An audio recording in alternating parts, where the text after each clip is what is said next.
საქართველოს მსგავსად შეერთებულ შტატებში საარჩევნო რბოლა ნელ-ნელა გადამწყვეტ ფაზაში შედის.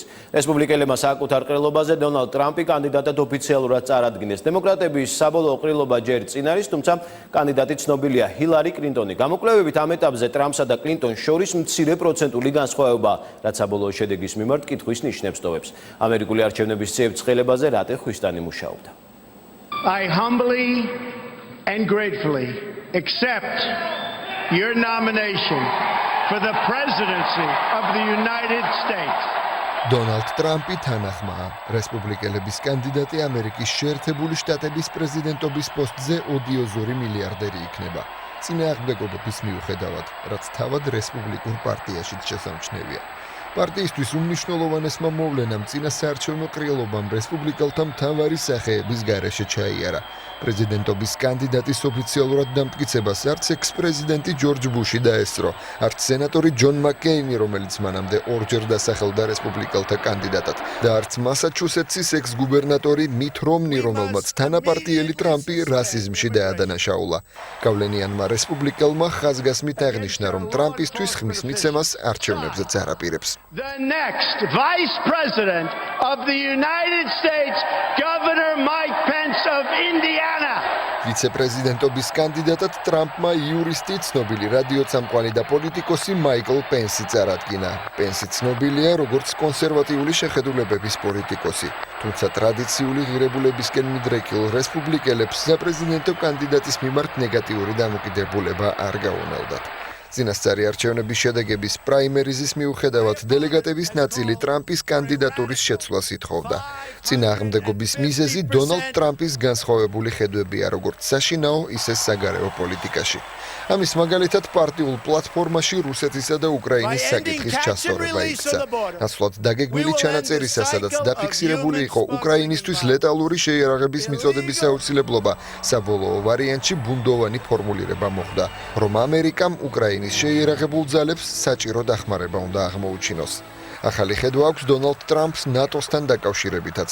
New York Times-ისთვის მიცემულ ინტერვიუში მან ეჭქვეშ დააყენა ის, რისთვისაც ჩრდილოატლანტიკური ალიანსი შეიქმნა, კოლექტიური თავდაცვის მექანიზმი.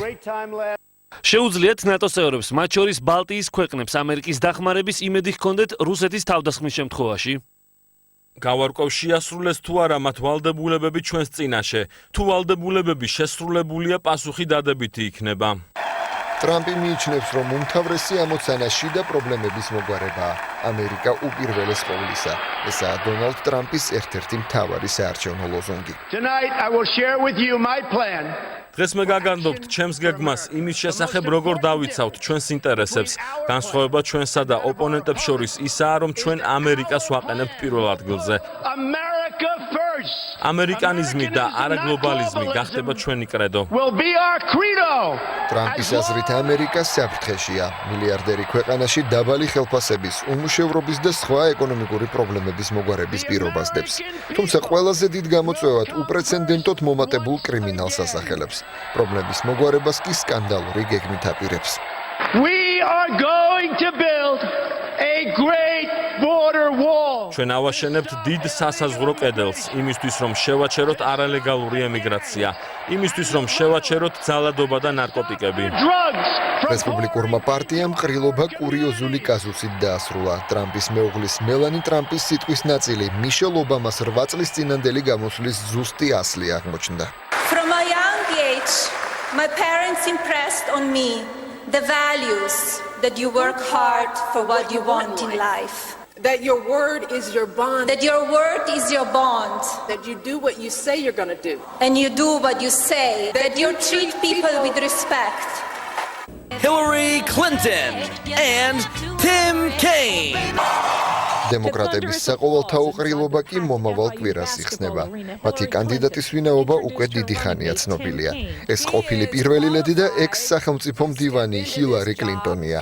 ოფიციალური თანხმობა კი მან ფორმალურად სწორედ ყრილობის ბოლოს უნდა დააფიქსიროს.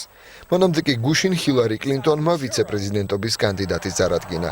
სენატორი თიმ კეინი ფართო საზოგადოების ცნობილი სახე რომ არაა, თვითონაც აღიარებს. მოდით გულწრფელი ვიქნები. მე მესმის რომ ბევრმა თქვენგანმა ჩემი სახელი და გვარი დღეს პირველად გაიგო. მაგრამ არაფერია, მოხარული ვარ რომ ახლა ერთმანეთის გაცნობის შესაძლებლობა გვაქვს.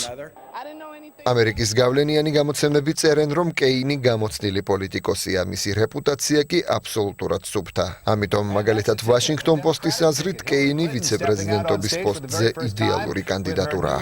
Next week in Philadelphia. მომავალ კვირაში ჩვენ ამერიკას განვითარების განსხვავებულ ხედვას შევთავაზებთ. პირველი ის არის, რომ ჩვენ ავაშენებთ ხიდებს და არა კედლებს. დავიცავთ მრავალფეროვნებას, რომელიც არის ჩვენი სიდიადის შემქმნელი. მე ამაყივა, რომ ჩემი კანდიდატი არათუ იზიარებს ამ ღირებულებებს, ის ცხოვრობს ამ ღირებულებებით. He lives them. პარტიის პოლიტიკური პლატფორმა კი ჯერ დამტკიცებული არ არის, თუმცა მრავალფურცლიანი დოკუმენტი უკვე დაწერილია. რესპუბლიკელების მიერ მომზადებული ანალოგიური დოკუმენტისგან განსხვავებით პარტიის შიგნით წინააღმდეგობები ამ თემაზე მოსალოდნელი არ არის. ხელისუფლებაში მყოფი პარტიის წინა საარჩევნო დოქტრინაში რადიკალური რეფორმები გაცილებით ნაკლებია ვიდრე ოპონენტების პლატფორმაში. თუმცა მაგალითად თუ 4 წლის წინ მსგავს დოკუმენტში ეწერა, რომ რუსეთთან ურთიერთობაში გადატვირთვის პოლიტიკა მნიშვნელოვანი როლი ითამაშა და ის უნდა გაგრძელდეს, წლევანდელი დოკუმენტის პროექტის მიხედვით დემოკრატები რუსეთთან მხოლოდ მაშინ ითანამშრომლებენ, როდესაც ეს ამერიკის ინტერესებს არ დააზიანებს. ამასთან გამოთქმულია მზადყოფნა რუსეთის აგრესიაზე დაუყოვნებლივი რეაგირება განხორციელდეს. დემოკრატების რიგებში ოპონენტებისგან განსხვავებით სრული თანხმობაა. მომავალ კვირაში დაგეგმილ ყრილობაზე კლინტონის მხარდამჭერი სიტყვით გამოვლენ ბარაკ და მიშელ ობამები და სენატორი ბერნი სანდერსი, რომელიც ბოლო დრომდე პრაიმერისში კლინტონის მთავარი კონკურენტი იყო. ერთ-ერთ მთავარ ხელისშემშლელ ფაქტორად კი ჰილარი კლინტონისთვის შესაძლოა ცნობილი საფოსტო სკანდალი აღმოჩნდეს. ამერიკაში კითხვები ამ დრომდე რჩება ეპიზოდზე, რომლის მიხედვითაც ჰილარი კლინტონის სახელმწიფო მდივნის პოსტზე მუშაობისას საკუთარ დაუცველ კომპიუტერს საქმიანი, მათ შორის საიდუმლო მიმოწერისთვის იყენებდა. ვინ გაიმარჯვებს საპრეზიდენტო არჩევნებში 8 ნოემბერს გაირკვევა. ბოლო გამოკითხვების მიხედვით კი ჰილარი კლინტონი დონალდ ტრამპს 2-3%-ით უსწრებს.